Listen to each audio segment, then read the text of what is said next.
Джордан Питерсон на протяжении многих лет высказывал некоторые опасения по поводу ислама. Например, однажды он назвал Мухаммеда военачальником. Мухаммед был военачальником. Я не знаю, что с этим делать.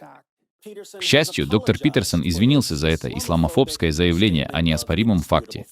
И вы возражали против использования мной термина «военачальник». Знаете, возможно, что это было неблагоразумное замечание.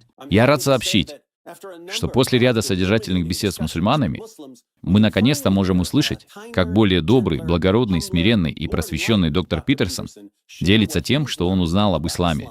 Муллы, как насчет того, чтобы сказать «нет, я не верю в вашего Аллаха»? Что ж, это неудобно. На самом деле, он, возможно, готов объяснить одно из самых существенных различий между исламом и христианством. Константин приводит две причины. Во-первых, он не хочет подчиняться какой-то жесткой религиозной идеологии.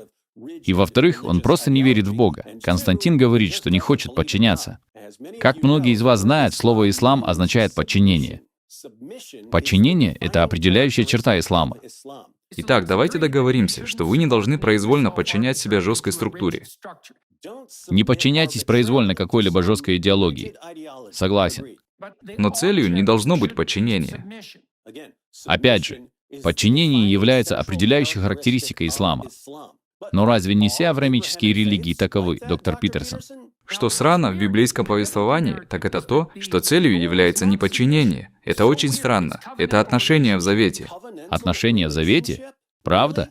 Не слепое подчинение? Одна из особенностей, которую вы видите, например, у Моисея, и вы также видите это у Авраама, заключается в том, что они постоянно ведут переговоры с Богом. Джордан Питерсон прав. Библейские пророки поддерживали отношения с Богом.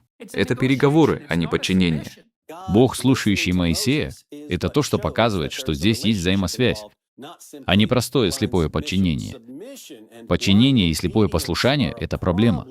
Я рассматриваю это как угрозу в исламе, в более фундаменталистических формах ислама. Это похоже на то, что вы должны подчиняться Аллаху. Но Аллаху в интерпретации кого? Закон требует подчинения. Коран говорит нам, мы подчиняемся Аллаху, бездумно подчиняясь всем решениям Мухаммеда. Сура 4, стих 65 Корана. Аллах провозглашает: «Но нет, клянусь твоим Господом, они не уверуют, пока они не изберут тебя судьей во всем том, что запутано между ними, не перестанут испытывать в душе стеснение от твоего решения и не подчиняться полностью». Ислам означает покорность. И в конце концов, это все, что он есть.